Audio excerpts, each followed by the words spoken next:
You know, the stock market has lost 90% of its value. What's going on YouTube? Taylor Prentice back here with another video. I'm here with Andrew again, and today we're going to be talking about, is the stock market in a bubble? Is crypto in a bubble? Yeah, what is a bubble?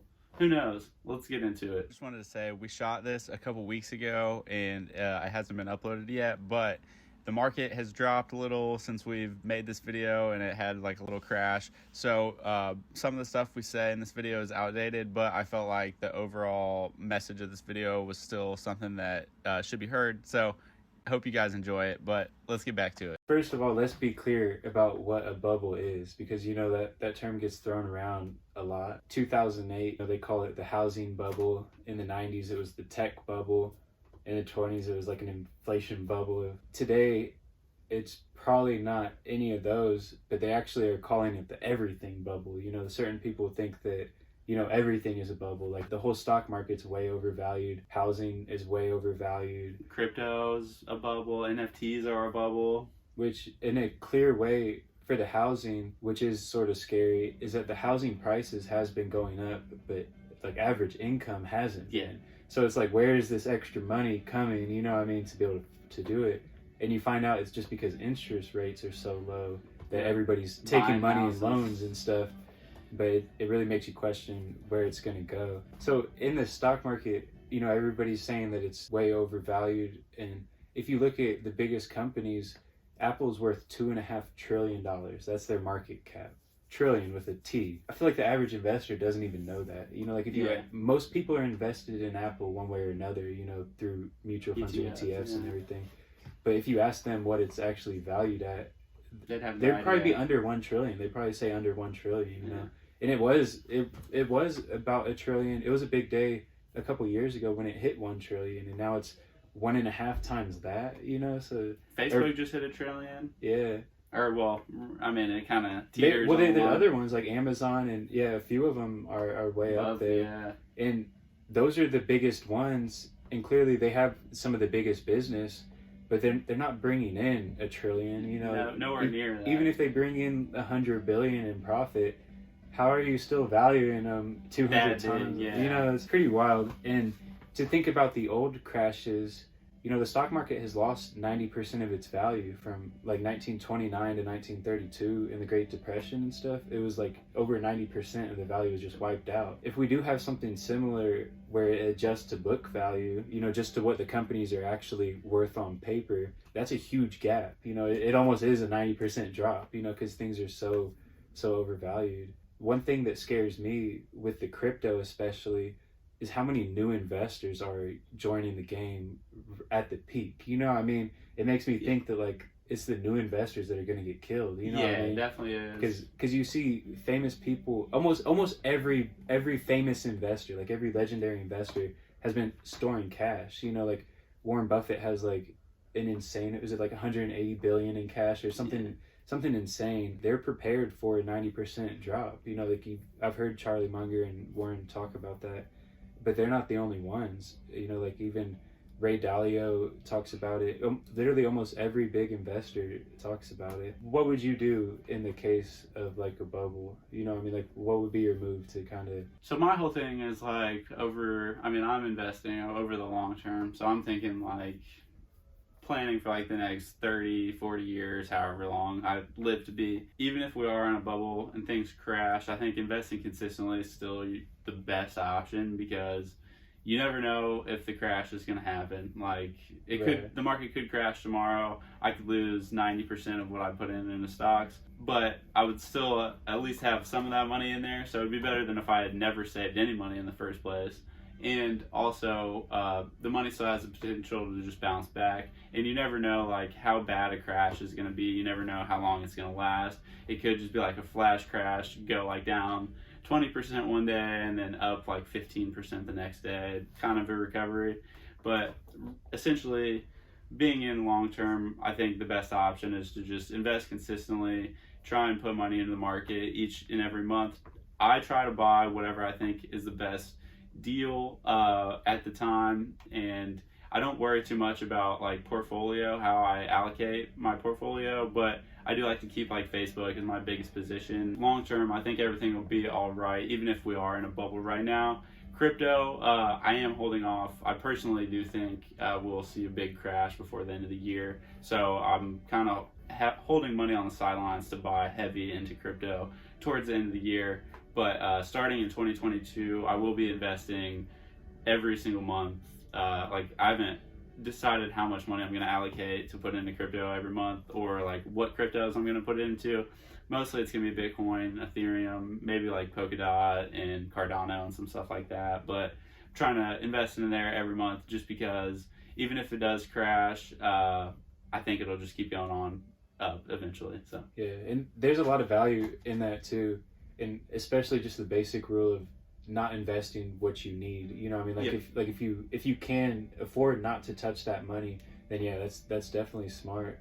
Because like Peter Lynch, who's a famous investor, he said you know, more people have lost money trying to predict a crash than the crash even caused.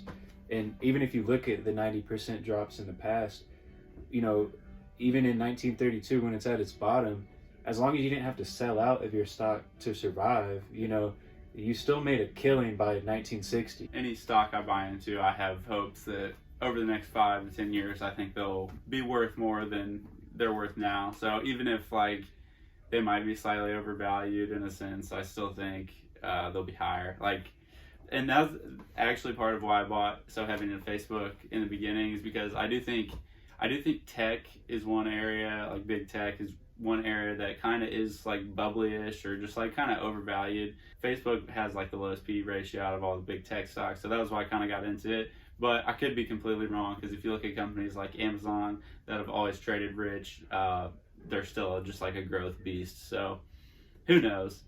Yeah, there definitely is no crystal ball, especially when it comes to bubbles, because you know, people even before now, you know, a lot of red flags have been going off recently. But literally for the last decade of the bull market, you know, there've always been people saying like, "What the what's going on?" You know, there's always been people saying that it's overvalued. And when it was the tech bubble of the '90s, those companies, a lot of them weren't making any money. Where like Facebook is making a ton of money. Yeah. You know, and they're branching out their business and creating these new things and everything. What do you think about EV, like electric vehicle companies? Do you think there's a bubble there? I think Tesla is overvalued.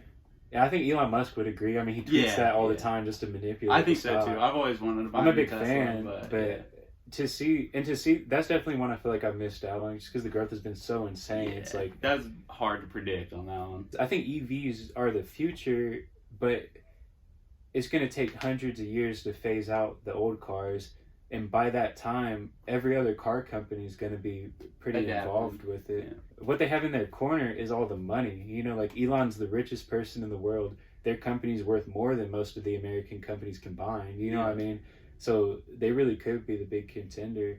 And when it comes to the autonomous vehicles, you know, them not relying on LiDAR could be huge, you know, because they're kind of in their own lane. You know, they should have competition. They hope they have competition so that their prices for supplies and stuff goes down. Yeah.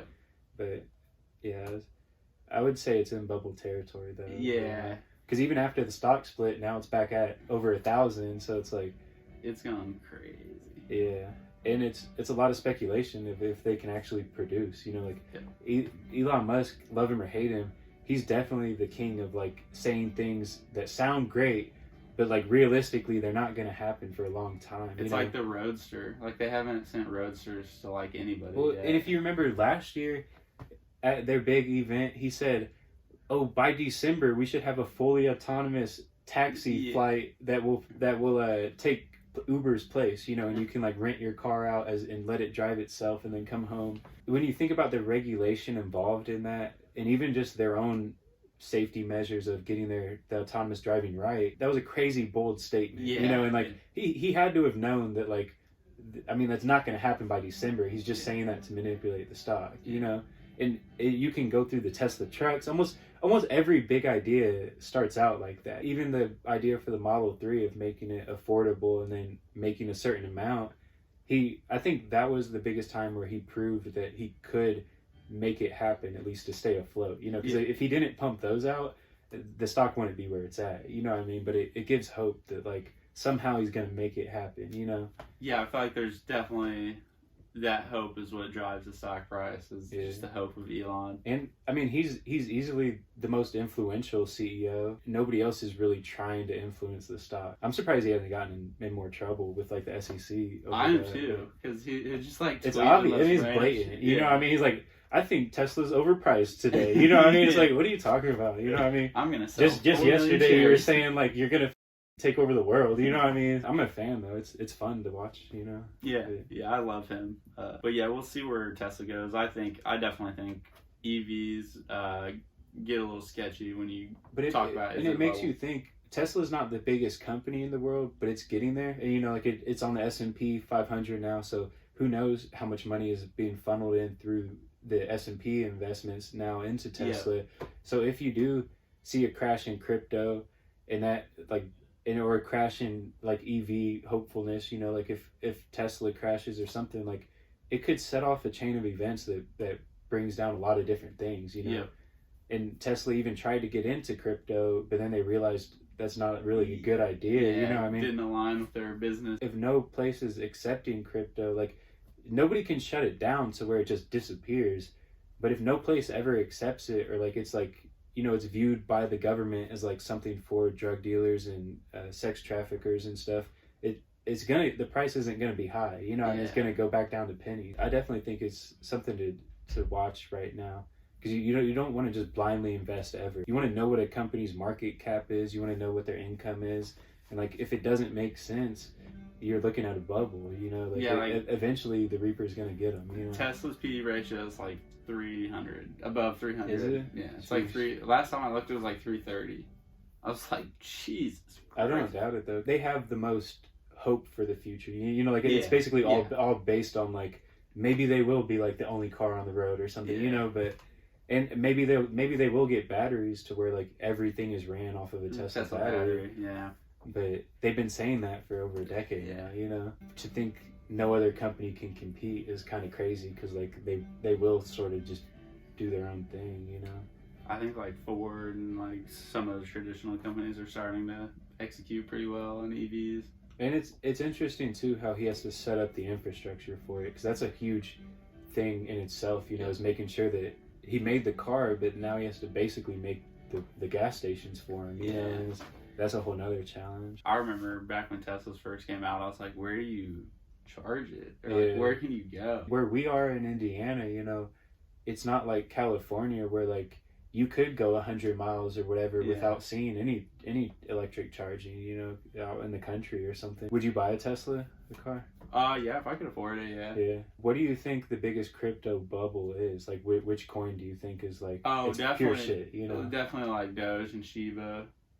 Doge and Shiba, Yeah, just because they have no utility. Yeah, and if you ask the people that are all hype about it, they don't care. You know what I mean? Like, they don't know and they don't care, you know? Yeah. Like I said, it's new investors, so a lot of them don't know about, like, the crash in the 90s or even the crash in 2008. They don't really get, like, how close everything was to falling down, you know? Like when the banks default and stuff. And we got China having their own issues that could cause the whole world to crash too. So it's like, it's like a perfect storm is out there. It's just if it'll start raining, you know? Exactly. Yeah. But yeah, I definitely think you're right about crypto, and the new investors will be the people that get hurt because they're buying in at the top. A lot of FOMO is going on, and people just thinking things only go up because they've never really invested or had any problems. And I think what is going to happen, sadly, is like a lot of people are going to lose money, and then that's going to deter them from investing forever, which it's like he was saying earlier in the video, is like pretty much don't invest money that you couldn't lose or like you can't live without, because it'll force you into situations that you don't want to be in, and you'll have to react to those situations in ways that you wouldn't have to if you weren't using money that you needed right away. And it actually makes the crashing worse when everybody panic sells and takes their money out. When it's going down, it just makes it go further down. You know? So it can kind of... It's a vicious cycle. And another thing that a lot of, especially new investors, don't know or don't care about is what's really going on with inflation right now. And like each month they put out the CPI, the Consumer Price Index numbers, and each month it's sort of been getting worse, you know. And the Fed has stopped pumping money in, and they're out of tools almost because the interest rate's so low. You know, they can't lower it anymore. You know, so like when things start to go bad, the safety net's not there. People talk about inflation, but what I haven't really heard anybody talk about is how it can lead to like that. Yeah, because if you have hyperinflation, everybody's gonna be screwed, and then everything's gonna be really going down, and it's almost due because there are market cycles and business cycles and stuff, and you know the stock market isn't meant to just go straight up for over 10 years, you know. Yep. So like it's definitely something to be prepared for, at least have a plan, you know, or like to know that you can stick it out, and that like even if it lasts 10 years you're gonna be okay, and you know always keep cash on the sidelines. Like, don't always have all your money in the stock market. I know like Financial Education Jeremy's, who's kind of who I've learned from, is always like have 10 to 30% of your portfolio in cash, so if there is a big crash you can buy into it pretty heavily. So that's what I try to do. Right now I'm pretty cash heavy, just because there hasn't been too many deals. I've still been buying Tattooed Chef and Corsair. I'll probably end up buying a Facebook share. I wish I would have bought it like last week when it got down to like 320. Kind of missed that opportunity. And if Jeremy watches these videos, we're both big fans. Huge fans. We've been watching for a long time. Yeah, so you can still find deals in this market, I think, and I think you're gonna have more success in the smaller cap companies, because I do think the larger cap companies are where more of the bubble territory is located in the stock market. Yeah, you never know if a crash is going to come or not, and you never know how severe it's going to be, but always keep cash on the sidelines to be ready for that. And dividends can be good in the sense that like it, you know, when you reinvest the dividends, even if it goes down, now you're buying in lower just off the dividends alone. It's not like you have to like put your paycheck into it, you know. But when the market crashes, those dividends are going to be wiped out because no company's going to have money to give away, you know. Yeah.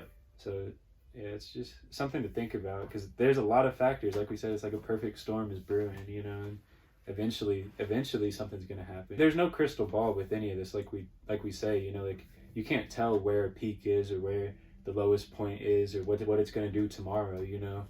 You just sort of have to follow the business nature of it, like the fundamentals and stuff, and you can kind of see where the imaginary money is. You know, you can't take anybody's advice 100%. You know, like if we told you to run for the hills, you shouldn't just run for the hills. You know, there's people that are always going to say that a crash is coming, and when the crash does happen, they're going to be like, look, I was right. But it's like, if you look at it, they've been saying crash is going to happen for like the past 10 years. So if you look at it, they were wrong 99% of the time, and they were right the 1%. So even if someone is right and it looks like they're this genius that saw something that nobody else saw coming, just realize like they could have been predicting that forever and been wrong a lot more than they've been right, and they just happened to get lucky one time. Because I'm pretty sure, like I said about Peter Lynch, I'm pretty sure that is like a fact that more people have lost money trying to predict a crash than the crash even caused, you know? Yeah, like I'm sure like people who short stocks lose more money than people who just buy and hold. Like, yeah, and especially when it comes to options and putting that time limit on it. Yeah. Because like in The Big Short, for instance, you know, they call it and they know that they're right, but the market still goes up just because of all the corruption and like all the nonsense that's involved with it. You know, it still drove it up. So even if we're right about everything, it doesn't mean the market's going to go down, you know. But I would encourage everybody to look up, you know, those legendary investors that have been around, you know, like Michael Burry, like Peter Lynch, Ray Dalio, Warren Buffett, all those, and hopefully we'll make some videos diving into each one too. If you like, comment, and subscribe. I mean, that's pretty much it. Let us know if you guys think we're in a bubble. Where do you think the bubble is, especially? Like, where do you think's really going to get hit? You know? Yeah, because I do think housing is in a little bit of a bubble, and I do think crypto and like NFTs are in a little bit of a bubble, and maybe the stock market, but who knows if they'll ever pop, you know, or like when it'll be. Obviously, it'll happen at some point, but who knows? If it still goes up 100% from where it is right now, you know, you don't want to miss out. But yeah, thank you guys so much for watching. If you could hit that like and subscribe, we'd really appreciate it, and we will see you next time.